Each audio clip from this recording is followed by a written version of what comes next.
ವ್ಯಾಸಾಯ ಭವನಾಶಾಯ ಶ್ರೀಶಾಯ ಗುಣರಾಶಯೇ ಹೃದಯಾಯ ಶುದ್ಧ ವಿದ್ಯಾಯ ಮಧ್ವಾಯ ಚ ನಮೋ ನಮಃ. ಸಂಪ್ರಶ್ನೆ ವೇದಿಕೆಗೆ ತಮಗೆಲ್ಲ ಹೃತ್ಪೂರ್ವಕವಾದ ಸ್ವಾಗತ. ಒಂದು ಪ್ರಶ್ನೆಯನ್ನ ಭೂಷಣ್ ಕವಿಯವರು ಕೇಳಿದ್ದಾರೆ, ಅವರ ಜೊತೆಗಿದ್ದವರು ಯಾರು ಕೇಳಿದ್ದಾರೆ ಅಂತ.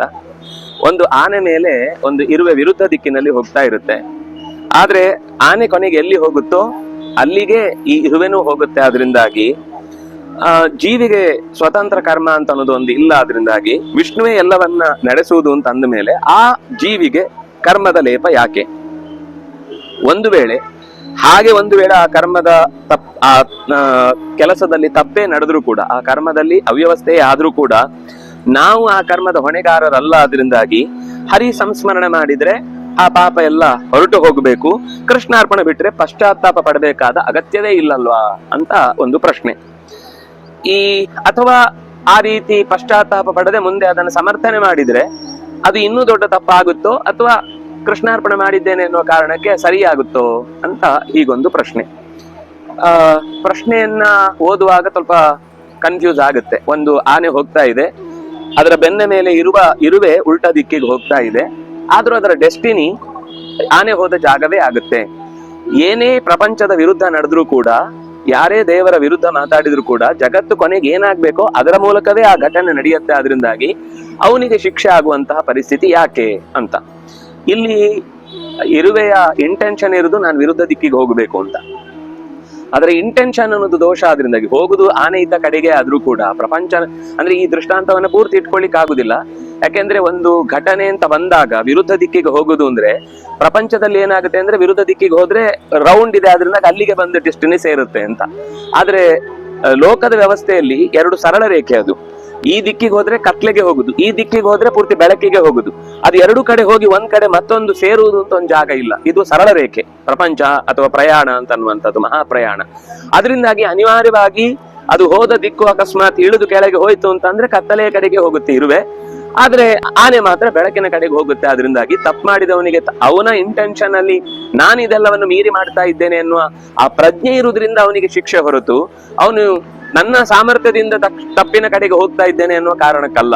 ಯಾಕೆಂದ್ರೆ ಯಾರು ಕೂಡ ಅವರು ಇಷ್ಟಪಟ್ಟ ಹಾಗೆ ತಪ್ಪು ಮಾಡ್ಲಿಕ್ಕಾಗ್ಲಿ ಒಳ್ಳೇದ್ ಮಾಡ್ಲಿಕ್ಕಾಗ್ಲಿ ಸಮರ್ಥರಲ್ಲ. ಅವರ ಉದ್ದೇಶದಲ್ಲಿರುವ ಒಳ್ಳೆಯದು ಕೆಟ್ಟದು ಅನ್ನೋದರ ಮೇಲೆ ಅವರಿಗೆ ಶಿಕ್ಷೆ ಅಥವಾ ಅನುಕೂಲ ವಾತಾವರಣ ಪುಣ್ಯ ಅನ್ನೋದು ಸಿಗುವುದಾದ್ರಿಂದಾಗಿ ಹಾಗಾದ್ರೆ ನಾಮಸ್ಮರಣೆ ಮಾಡಿ ಪ್ರಾಯಶ್ಚಿತ್ತಂತ ತಸ್ಯೋಕ್ತಂ ಹರಿ ಸಂಸ್ಮರಣಂ ಪರಮಂತ ರುದ್ರದೇವರು ಹೇಳಿದ ಮಾತಿನಂತೆ ಪ್ರಾಯಶ್ಚಿತ್ತಕ್ಕೆ ಭಗವಂತನ ನಾಮಸ್ಮರಣೆ ಮಾಡಿದ್ರೆ ಮುಗೀತಲ್ವಾ ಅಂದ್ರೆ ಹೌದು. ನಾನು ಕೆಟ್ಟ ಕೆಲಸ ಮಾಡುವಾಗ್ಲೂ ಆ ಎಚ್ಚರ ಇದ್ರೆ ಇದನ್ನ ಅವನಿಗೆ ಎಚ್ಚರ ಆದ್ರೆ ಅವನು ಆ ತಪ್ಪು ಕೆಲಸ ಮಾಡ್ಲಿಕ್ಕೆ ಆಗಲ್ಲ, ಅರ್ಧವಾಸಿ ಇಲ್ಲ. ಅದು ಅವನ ಪ್ರಾರಬ್ಧವೇ ಇರುವುದರಿಂದ ಅವ್ನು ಮಾಡ್ಲೇಬೇಕಾದ ಪರಿಸ್ಥಿತಿ ಬಂತು ಅಂತಂದ್ರು ಕೂಡ ಅವನಿಗೆ ನಾನು ಈ ಕೆಲಸ ಮಾಡಬಾರ್ದಿತ್ತು, ಆಗ್ತಾ ಇದೆ ನನ್ನ ಕೈಯಿಂದ ತಡಿಲಿಕ್ಕೆ ಆಗ್ತಾ ಇಲ್ಲ ಅನ್ನುವ ಒಂದು ರೀತಿ ಒಳಗಿನಿಂದ ಅಳುಕಿದ್ದುಕೊಂಡೇ ಮಾಡಿ ಅದನ್ನು ಕೃಷ್ಣಾರ್ಪಣೆ ಮಾಡಿದ ಅಂತ ಆದಾಗ ಅವನಿಗೆ ಅದರ ದೋಷ ಪರಿಹಾರ ಇದೆ. ಆದ್ರೆ ಮಾಡಿದ್ಮೇಲೆ ನಾನು ಹೇಗೂ ಕೃಷ್ಣಾರ್ಪಣೆ ಮಾಡಿ ಆಗಿದೆ, ಅದು ನನ್ನ ದೋಷನೇ ಅಲ್ಲ ಅಂತ ಅವನ ಅಕಸ್ಮಾತ್ ಸೆಟದು ನಿಂತ ಅಂದ್ರೆ ಅದು ಮಾಡಿದ ತಪ್ಪಿಗೊಂದು ದೋಷ, ನಾನ್ ಮಾಡಿದ್ದಲ್ಲ ದೇವರ ಮೇಲೆ ಅಂತ ತಪ್ಪಿಸಿಕೊಳ್ಳಿಕ್ಕೆ ಅವನ ಮೇಲೆ ಹೊರೆ ಹಾಕಿದ ಎರಡನೇ ದೋಷ, ಎರಡೂ ಅವನನ್ನ ಆಕ್ರಮಿಸಿಕೊಳ್ಳುತ್ತೆ. ಅದರಿಂದಾಗಿ ಪ್ರಾಯಶ್ಚಿತ್ತದ ಅಭಿಪ್ರಾಯ ಏನಂದ್ರೆ ಇನ್ನು ಮುಂದೆ ನನ್ನಿಂದ ಇಂಥ ತಪ್ಪಾಗದೇ ಇರಲಿ ಅನ್ನುವ ಪ್ರಾರ್ಥನೆ ಇರಬೇಕು ಹೊರತು ಹೇಗೂ ಎಲ್ಲಾ ಕಡೆನೂ ದೇವರೇ ಮಾಡಿಸುದು, ನಾನೆಲ್ಲಾ ತಪ್ಪು ಮಾಡ್ತೇನೆ ಮತ್ತೆ ದೇವರಿಗೆ ಹಾಕ್ತೇನೆ ಅಂತ ಅನ್ನೋದು ಅದು ಮಾತಿನಿಂದ ಆಗುತ್ತೆ ಹೊರತು ಕ್ರಿಯೆಯಿಂದ ಆಗಲ್ಲ. ಯಾಕೆಂದ್ರೆ ಯಾವುದೇ ಮತ್ತೆ ತಪ್ಪು ಮಾಡುವಾಗ್ಲೂ ನಾನು ಈ ತಪ್ಪಿನಿಂದ ಆಗುವ ಸುಖವನ್ನ ಪಡ್ತೇನೆ ಅಂತ ಅವನ ಮನಸ್ಸಿನಲ್ಲಿ ಸ್ವಾರ್ಥ ಇದ್ದೇ ಇರುತ್ತೆ. ಅದರಿಂದಾಗಿ ಅದನ್ನ ದೇವರ ಹೆಸರು ಹೇಳಿ ಮಾಡ್ತಾ ಇರೋದು ತನ್ನ ಸ್ವಾರ್ಥದ ವ್ಯವಸ್ಥೆಯನ್ನೇ ಸಮರ್ಥಿಸ್ತಾ ಇದ್ದಾನೆ ಹೊರತು ಅದು ಭಗವಂತನ ಚಟುವಟಿಕೆಯಿಂದ ಹೀಗಾಗ್ತಾ ಇದೆ ಅಂತ ಅವನಿಗೆ ಭಾವಿಸ್ಲಿಕ್ಕೆ ಆಗುದೇ ಇಲ್ಲ ಅನ್ನುವ ಕಾರಣಕ್ಕಾಗಿ ಪ್ರಾಯಶ್ಚಿತ್ತ ಅನ್ನೋದು ಯಾವಾಗ ಅಂತಂದ್ರೆ ಅವನಿಗೆ ಪಶ್ಚಾತ್ತಾಪ ಉಂಟಾದಾಗ ಅದು ಪ್ರಾಯಶ್ಚಿತ್ತ ಆಗುತ್ತೆ. ಪಶ್ಚಾತ್ತಾಪ ಪಡದೇ ಇದ್ರೆ ಆ ಪ್ರಾಯಶ್ಚಿತ್ತಕ್ಕೆ ಯಾವುದೇ ಫಲ ಇಲ್ಲ ಅನ್ನುವ ಹಿನ್ನೆಲೆಯಲ್ಲಿ ಇಷ್ಟು ಅಭಿಪ್ರಾಯವನ್ನ ಕರ್ಮದ ವ್ಯವಸ್ಥೆಯಲ್ಲಿ ತಿಳ್ಕೊಳ್ಬಹುದು. ಆದ್ರೆ ಒಂದು ಮಾತು ಕೃಷ್ಣನೇ ಕೊನೆಗೆ ಹೇಳುದು ಗಹನಾ ಕರ್ಮಣೋ ಗತಿ. ಕರ್ಮವನ್ನ ನಾವು ಹೀಗೆ ಒಳ್ಳೇದು ಕೆಟ್ಟದು ಇಷ್ಟೇ ಅಷ್ಟೇ ಆಗಕ್ಕೆ ಈಗಕ್ಕೆ ಬೇರೆ ಬೇರೆ ಯಾವುದನ್ನು ನಾವು ಪೂರ್ತಿ ನಿರ್ಣಯ ಮಾಡ್ಲಿಕ್ಕೆ ಆಗುದಿಲ್ಲ.